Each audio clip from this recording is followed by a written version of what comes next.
Lestat de Lioncourt slept, his immortal body perfectly still, untouched by the passage of time. Deep beneath a forgotten New Orleans house, hidden from the world above, he lay in a tomb of shadows and silence. For decades he was silent, untouched by the chaos of the modern world, his slumber undisturbed by the relentless march of years. Above him, the world had changed. Cars roared down neon-lit streets, music blared from every corner, and the city pulsed with a new, electric life. Lestat, once a prince among vampires, hid from it all, wrapped in the comfort of darkness, his memories his only companions. But then, a new sound shattered his peace, a vibration that crept through stone and earth, a tremor that reached even the deepest crypt. It wasn't the music of his past, not the elegant waltzes or haunting melodies he once knew, but a brutal, raw roar. Distorted guitars, pounding drums, a voice screaming with pain and longing. The music vibrated through the earth, shaking him awake, each note a jolt to his ancient heart, each beat a summons from the world above. The band called themselves the Vampire Lestat, a name that was both a taunt and a summons, echoing through the night like a dare. Their new metal anthems were full of loneliness, defiance, and yearning, echoes of his own soul, as if they had stolen fragments of his story and set them to music. The sleeping vampire stirred, drawn from the abyss by this thunderous call, his fingers twitching, his senses awakening after so long in darkness. Slowly he rose, the earth falling away as he opened his eyes to a world transformed, the first rays of moonlight painting his face with silver. The music was his beacon, guiding him through the darkness, calling him back to the world of the living, to the chaos and beauty he once knew. Weak but ignited, Lestat followed the sound, hungry for its promise, his ancient hunger mingling with a new, burning curiosity. The world had called his name, and he was ready to answer, to step into the unknown and claim his place once more. The time for sleeping was over. The crypt was empty now, the dust settling where he once lay, a silent witness to his awakening. The prince would rise again, his presence a ripple in the night, a legend reborn beneath the city's restless lights.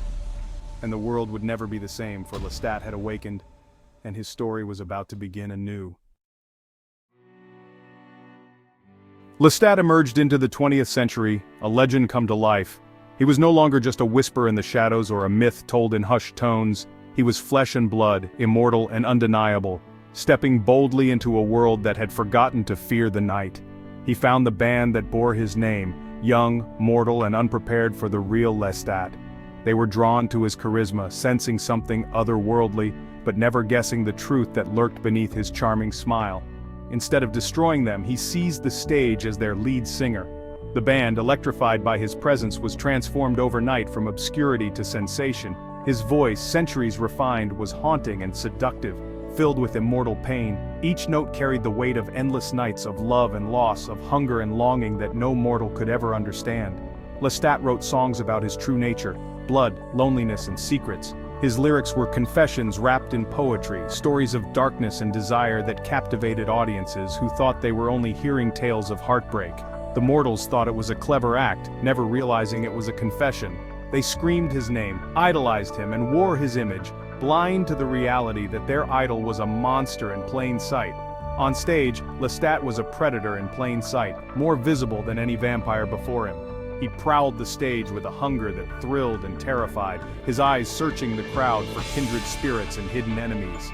He shattered the ancient code of secrecy, broadcasting their world to millions. Every performance was a risk, a challenge to the old ways, as cameras captured his every move and the world watched in trance.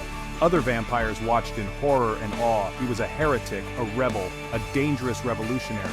Some saw him as a threat, others as a beacon, but none could ignore the storm he had unleashed. Warnings came, but Lestat ignored them, driven by loneliness and a need to be seen. The emptiness of centuries pressed on him, and the spotlight became his only solace, his only escape from the endless night. He called out to his kind, daring them to step into the light. His music was a siren song, a challenge to every creature of the night to reveal themselves, to embrace the world instead of hiding from it. The world was his stage, and the final act was coming. Every show brought him closer to a reckoning, a moment when secrets would be exposed and destinies rewritten. Lestat was no longer hiding, he was challenging the night itself. He stood defiant, daring the darkness to reclaim him, refusing to fade back into obscurity. the children of darkness would never be the same. And neither would he. In the glare of the spotlight, Lestat was reborn, not just as a vampire but as a legend for a new age. In London, Jesse Reeves, a Talamasca scholar, became obsessed with Lestat. The Talamasca had watched supernatural beings for centuries, but Jesse saw something new in Lestat's music. His lyrics were too accurate, his presence too unnatural. She sensed the truth. Digging through archives, she found records of Lestat de Lioncourt, vanished centuries ago. The descriptions matched the rock star perfectly. Then Jesse discovered her own ancestor, Maharet, one of the oldest vampires. Her quest became personal. She needed to know her heritage and the truth about Lestat. Breaking the Talamasca's rules, Jesse traveled to New Orleans and Los Angeles, following Lestat's trail. She watched him, drawn by a sense of kinship and destiny. Jesse was no longer just an observer. She was part of the story. The pull toward Lestat was irresistible. Her life was about to change forever. The scholar was about to meet the legend. Jesse delved into the Talamasca's forbidden archives. She uncovered centuries of notes on Lestat, his companions, his tragedies, his defiance. The files revealed Lestat's rebellious nature, always desperate to tell his story. But the most shocking discovery was her own family's link to Maharet and Makari, ancient witches turned vampires. The origin of all vampires was laid bare. Akasha, the first, created by a spirit named Amul. Jesse realized her family was entwined with the genesis of the vampire race.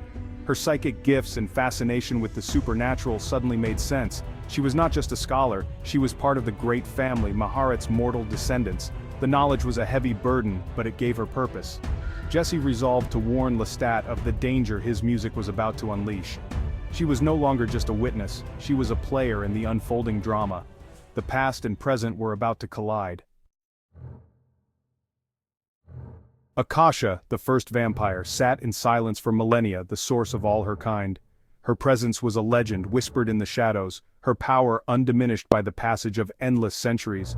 She was the mother of darkness, the origin of every vampire's bloodline, and her slumber was as deep as the grave itself. But then, in the modern world, Lestat's music, broadcast across the globe, pierced the silence of her tomb. The pounding rhythms and rebellious spirit of his songs echoed through time and stone, reaching her in her deep trance, stirring something ancient within her. The raw energy of his music awakened her ambition and rage, emotions she had not felt in ages. It was as if the world itself was calling her back, demanding her return.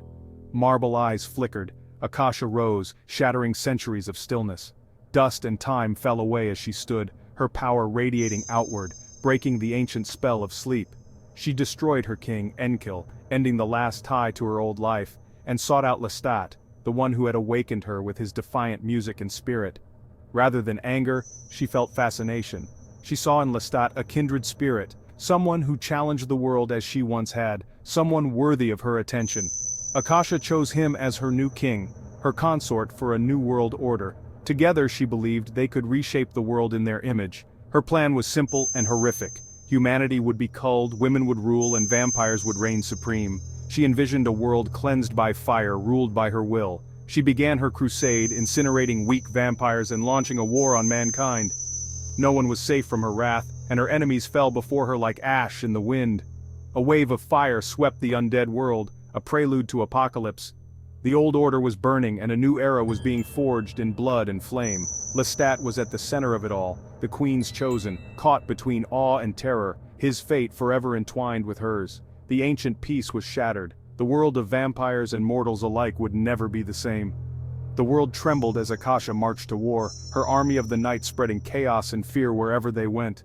The Queen of the Damned had awakened, and nothing would ever be the same again. News of Akasha's awakening spread terror among the oldest vampires. The ancients gathered at Maharet's home, Marius, Armand, Cayman, Maharet, and Makari. They debated join Akasha or resist her. Some were tempted by her vision of vampire rule, but most saw only destruction. Marius and Maharet led the call for defiance, valuing the balance between mortals and vampires. Lestat, now Akasha's chosen, was the wild card. The ancients knew they must sway him or all would be lost. Their dysfunctional family of predators prepared for a final stand. The fate of both worlds hung in the balance. The last hope rested on unity, and on Lestat's choice. The war for the future of vampires had begun. The night was gathering its champions.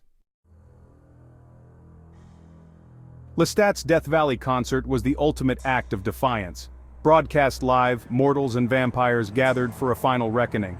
The stage was set, the desert air electric with anticipation and dread.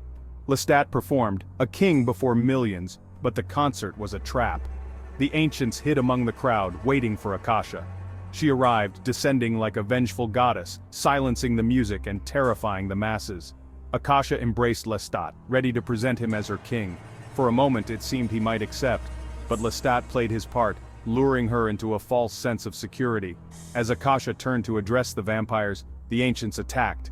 A brutal battle erupted on stage, supernatural power clashing for the fate of the world. The children of the night fought for survival. The final confrontation had begun. The battle against Akasha was desperate. She was nearly unstoppable, striking down the ancients one by one. Lestat watched in horror as hope faded. Then, Makari emerged from the chaos, silent and determined. She was the instrument of an ancient prophecy, carrying the curse and purpose to end Akasha. Makari attacked, matching the queen's power with her own. In a final brutal clash, Makari severed Akasha's head and consumed her heart and brain, taking the spirit Amal. Makari became the new queen of the damned. With Akasha's destruction, the threat ended. Makari healed the wounded vampires, restoring balance. The war was over, the world saved from apocalypse. The survivors faced a new, uncertain future. In the aftermath, Jesse lay dying, mortally wounded in the chaos. Lestat, moved by grief and connection, offered her the dark gift. Jesse accepted, crossing into immortality at his side. The transformation was agony and ecstasy. She awoke to a new world. Together, Lestat and Jesse became partners in the new order. Makari, now queen, brought a fragile peace to the vampire world. Lestat and Jesse traveled the world, exploring their eternal existence. They were companions, lovers and equals, passion and intellect united. Lestat had found an equal. Jesse, the answer to her family's mysteries. Two souls, once separated by time, now bound in an eternal duet. The age of the rock star ended, but their story had just begun. The night was theirs to explore, and the world would never forget their song.